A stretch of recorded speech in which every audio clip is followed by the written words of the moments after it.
on something that has been really on my heart and my mind for a very long time, and I really pondered on this thing for a very long time, and I felt it was important to share it at this meeting because it is very crucial as far as our times are concerned. Amen. Amen. I want to title what I'm speaking on tonight, A Generation of Servant Leaders. Amen. And I'm very glad that our little brothers are here. I'm excited that they are here. And I'm going to speak to them not as they are now, but I'm going to speak to them as they ought to be now. Amen. They ought to be in the future. Amen. And I'm going to speak to you because I know that we say often that we are the future leaders, but most of it that we are the leaders for now. And until we start relating to ourselves as such, we will not rise up to the occasion and we will not be the leaders God is expecting of us to be. Because leadership is a very, very important thing in our generation. It's so important. Why would you want to talk about leadership at a youth meeting? Because most of it are not. If the people who are going to lead in the near future are not well taught and well schooled, when they get into the place of leadership, their minds and their perceptions about leadership are set already. So there's not much you can do. Because people who are old and they are occupying certain leadership positions, they are set in their ways. You can't tell them nothing. Like the Americans say, you really can't add to their knowledge. And even if you add to their knowledge, sometimes it's very difficult for them to change because they are set in their ways. But I am excited whenever I have the privilege to speak to young people because we are supposed to be malleable. We are supposed to be people who change our mindset, our attitudes. And I believe that if we are able to influence your mindset and your attitude at this age, you grow up set in the ways of the Lord and knowing that being called to be a leader is more than being a prominent person. And it's mostly about service. Amen. I want us to quickly flip our Bibles to John chapter 13. I discovered some nuggets of truth in this text, and it just blew me away. Simple yet profound. And I love stories about Jesus because he is the author and the perfecter of our faith. We are following him, so if you walk the way he walked, we are fulfilling our relationship with him. We are not just going through religious routines. Amen. Are we there? Do we have our Bibles? Flip to John chapter 13. A generation of servant leaders. I'm persuaded that our generation will be a different generation. Amen. I am so much convinced that we will be a new breed of leaders that will be willing to serve our generation. Amen. John chapter 13, and I'm going to read from verse 3 to 17. That's long, but I tell you that after I finish reading these verses, I may not even need to say a lot about being a servant leader. You just get it straight. Okay, now that we have it on the projector, I think we can all read it from the projector. And the Bible says that Jesus, knowing that the Father had given him all things into his hands, and that he had come from God and was going to God, rose from supper and laid aside his garment, took a towel, girded himself. After that, he poured water into a basin and began to wash the disciples' feet and to wipe them with towel with which he was girded. Then he came to Simon Peter, and Peter said to him, Lord, you are washing my feet. Lord, are you washing my feet? Jesus answered,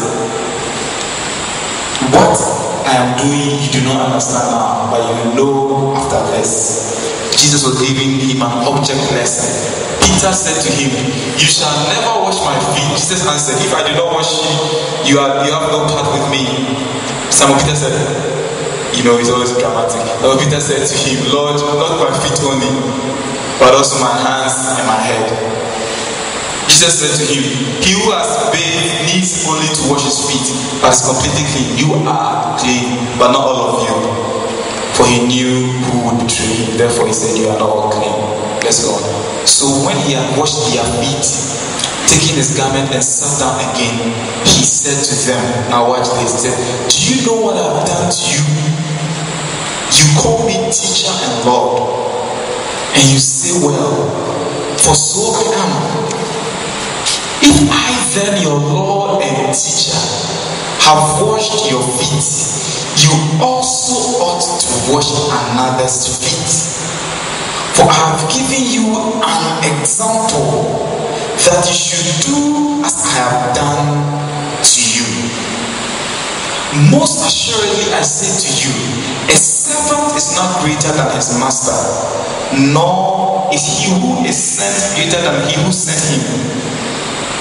If you know these things, blessed are you if you do them.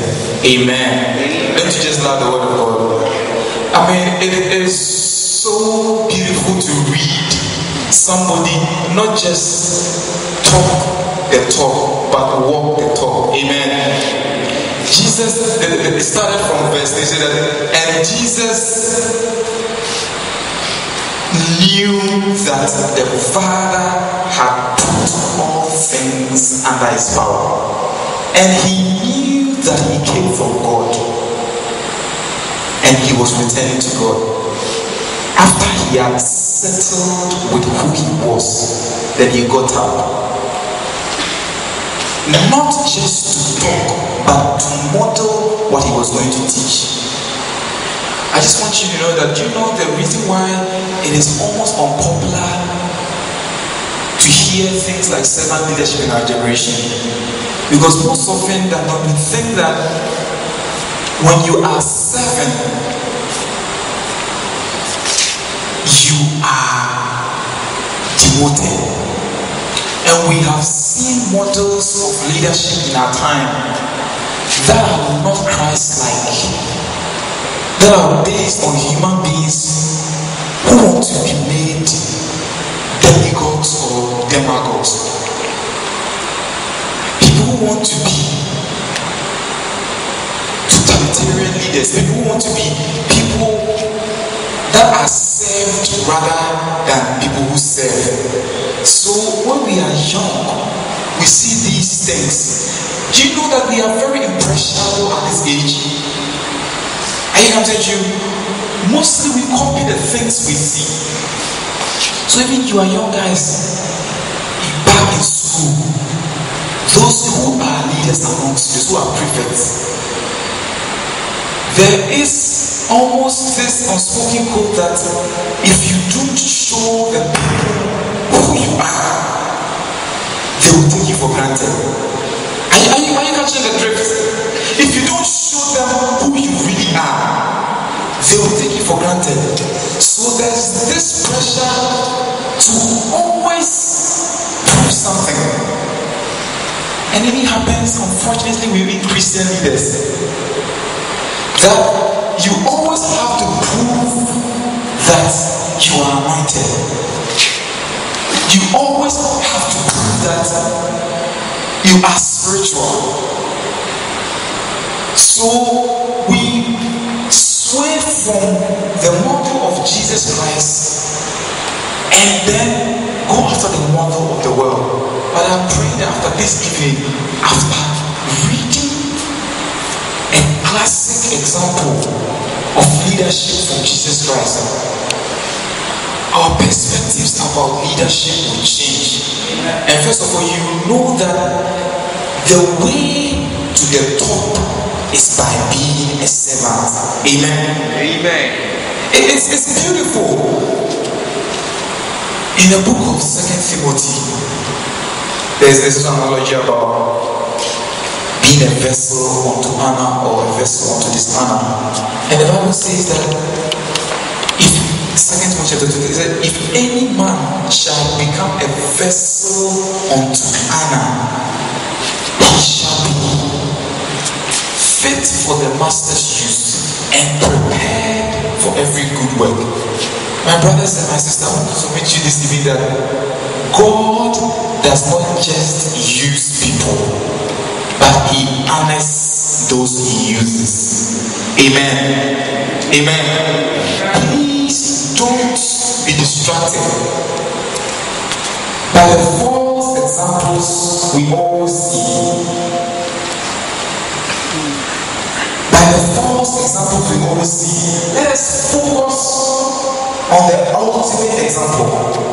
Do you know that it won't take somebody with a settled identity to serve? Let me come again. Do you know, if you don't know who you are, you can't serve anybody. Jesus, He knew that all power had been given to Him. He knew that He came from God. He was God. And He was going back to God. But then He said that I choose to serve because it is more powerful to serve than to be served. And the one who serves, he that waters shall himself be watered. So one of the characteristics of a servant leader is that, first of all, a servant leader has a settled identity. It means that he knows exactly who he is. He knows that what I am or who I am is not a function of necessarily what I have achieved. Are you with me? Are you people getting the whole message? Because it is very difficult to get people with this kind of heart in our generation.